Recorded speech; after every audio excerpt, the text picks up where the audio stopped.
खुलुमबाय स्टुडिअ दङ आं राजिब बसुमतारी फिन आरोबाव बर' हारिनि गेजेराव मैखोम आघात नंगौ फिन आरोबाव बर' हारिनि गेजेराव मैखोम आघात होनना बुंनांगोन जेराव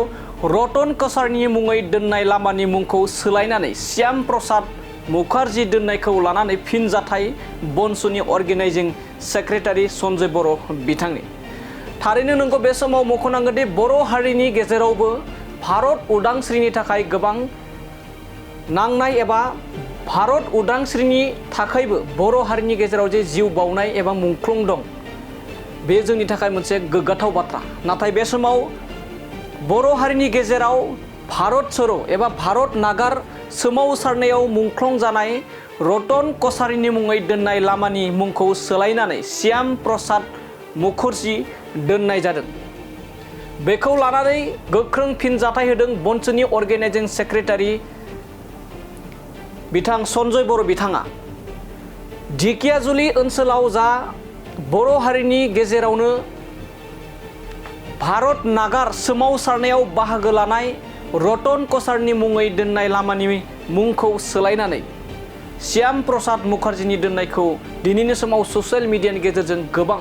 सोंखारिनायखौबो नुनो मोननाय जादों। बावैसो सिगां आसाम आयेन आफादनि लग'निफ्राय बर' रावखौ बोखारनायखौ लानानैनो गोबां दुंहाव थासारि गोबां दान्थे बिदान्थि आरो बर' हारिखौ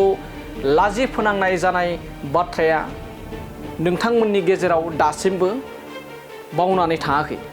आरो बेनि साननैसोनि उनावनो दिनैनि समाव भारत छोड़ो एबा भारत नागार सोमावसारनायाव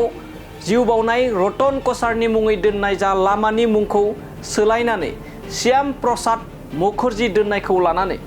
दिनैनि समाव ससियेल मिडिया आरो बर' हारिनि गेजेरावनो गोबां सावरायनाया जायगा मोन्दों। थारैनो बेनि सायाव बर' हारिनि माखासे मेलेमजिबि बर' हारिनि राजखान्थिनि दैदेनगिरिफोर बर' हारिनि मन्त्रि एमएलएफोर आरो लोगोसे बर' हारिनि माहारियारि आफादनि दैदेनगिरिफ्रा मा फोरमायगोन मा बुंगोन बेखौ समाजो एबा बेफोरखौ समावसो मोनथिसिगोन आरो बेखौ लानानैनो बनसुनि अर्गेनाइजिं सेक्रेटारि सन्जय बर' बिथाङा माखासे मानि फिनजाथाय होनायखौ बे समाव नुना मोननाय जादों। दानिया फैदो बिदिब्ला